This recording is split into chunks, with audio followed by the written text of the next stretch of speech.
आपको याद होगा कुछ साल पहले इसी दिन नरेंद्र मोदी जी ने नोटबंदी की थी।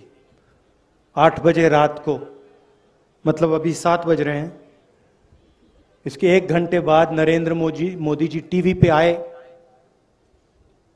और उन्होंने कहा कि मैं 500 रुपए और 1000 रुपए के नोट को रद्द करने जा रहा हूं और काले धन के खिलाफ मैं लड़ाई लड़ रहा हूं।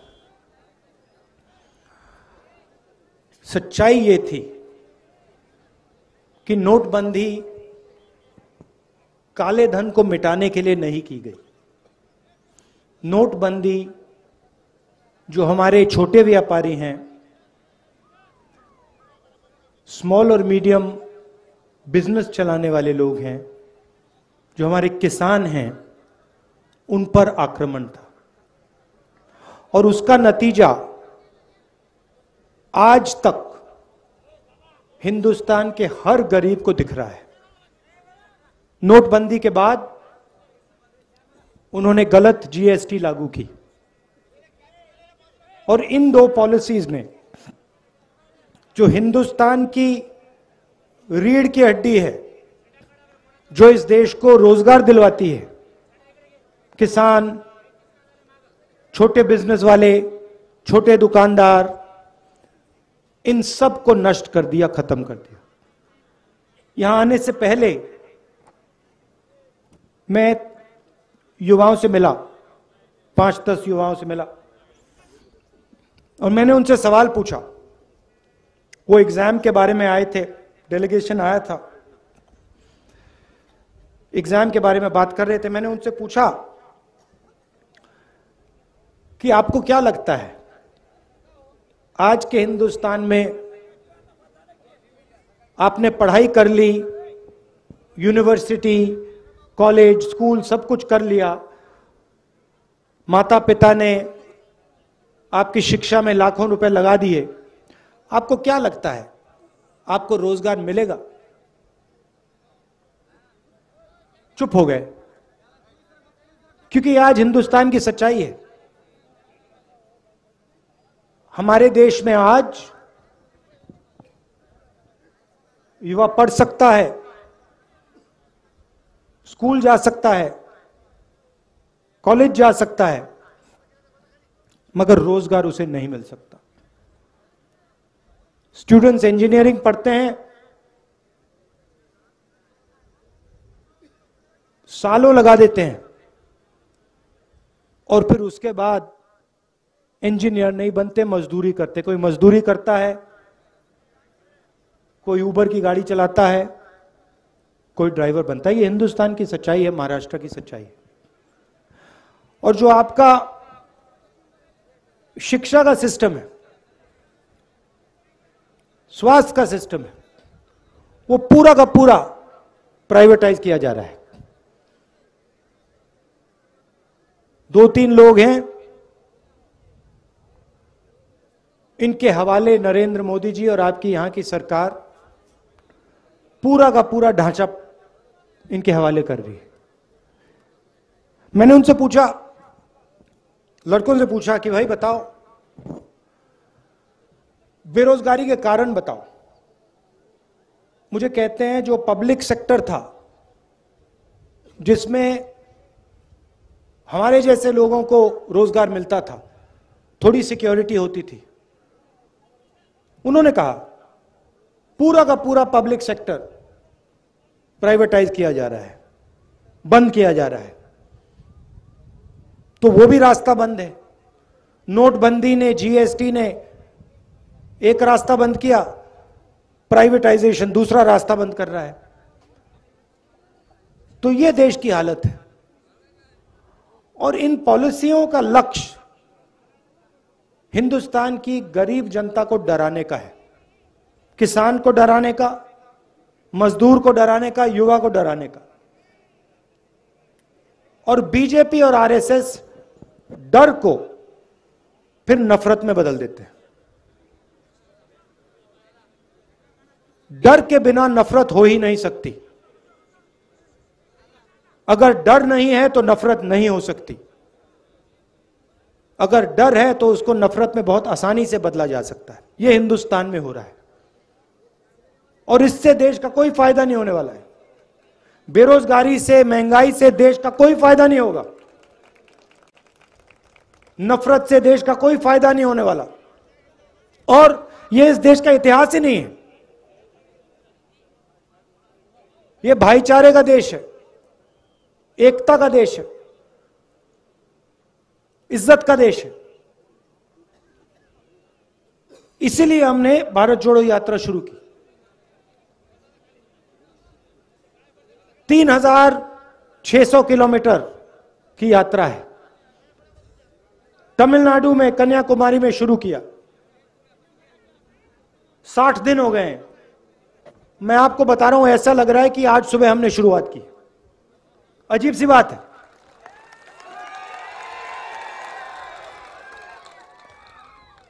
हमारे यात्री, उनसे आप पूछो, किसी को समझ नहीं आ रही बात।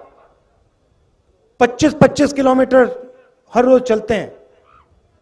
60 दिन से चल रहे हैं। अभी मैं भाषण दे रहा हूं, ऐसा लग रहा है कि 15 मिनट पहले मैंने शुरू किया है। ये हो क्या रहा है? आमतौर से आदमी सुबह उठता है, थकान नहीं होती, दिन भर काम करता है, शाम को थकान होती है ना? यहां अजीब सी बात है। यहां हम सुबह उठते हैं, थकान नहीं होती, 25 किलोमीटर चलते हैं, 25 किलोमीटर चलने के बाद थकान नहीं होती। मैंने सोचा ये हो क्या रहा है? जवाब बताऊं आपको।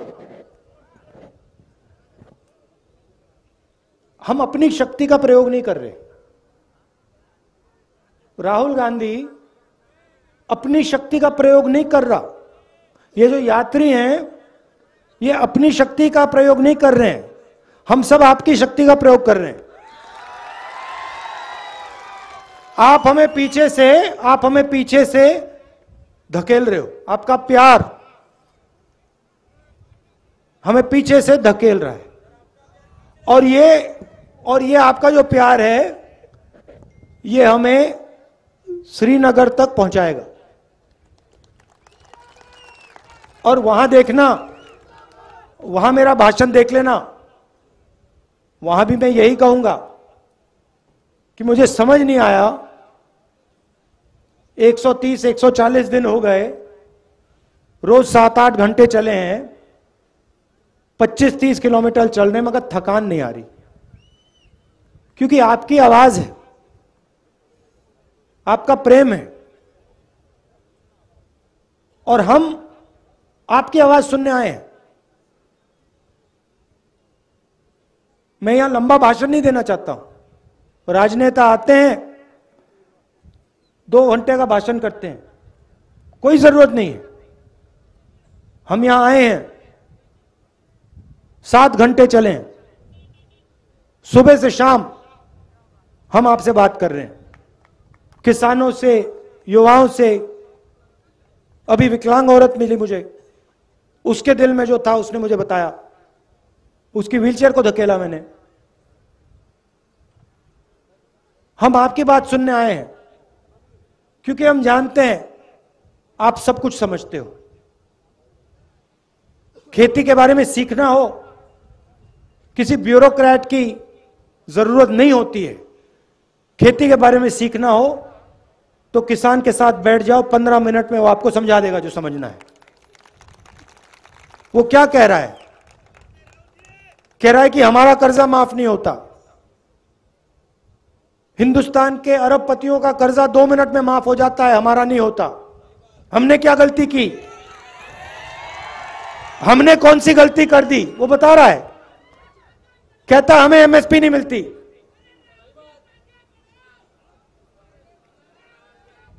वो कह रहा है, आज मुझे बताया, एक किसान मिला, 20 मिनट मुझे उसने समझाया, जो नरेंद्र मोदी जी की ये जो बीमा योजना है, इसके बारे में बताया कहता है कि हम पैसा डालते हैं, सरकार पैसा डालती है और सीधा का सीधा पैसा हिंदुस्तान के 2-3 सबसे बड़े अरबपतियों के जेब में जाता है। हमारा खेत बर्बाद होता है, आंधी आती है, तूफान आता है, हमारा खेत बर्बाद हो जाता है, तो ना हमें इंश्योरेंस कंपनी का फोन नंबर मिलता है, ना ऑफिस मिलता है, ना पैसा मिलता है। तो अगर किसानों से बात की 15 मिनट में, 20 मिनट में, वो समझा देंगे क्या हो रहा है। छोटे दुकानदार से बात करो, वो बता देगा नरेंद्र मोदी जी ने काले धन के खिलाफ लड़ाई लड़ी या छोटे बिजनेस वालों की हत्या कर दी, खत्म कर दिया, वो बता देगा 2 मिनट में। युवाओं से पूछो, कहेगा, युवा कहेगा कि भैया मुझे रोजगार नहीं मिल सकता, कुछ भी हो जाए, मैं जानता हूं मैं इंजीनियर नहीं बन सकता। यह देश की सच्चाई है और इसको बदलना है।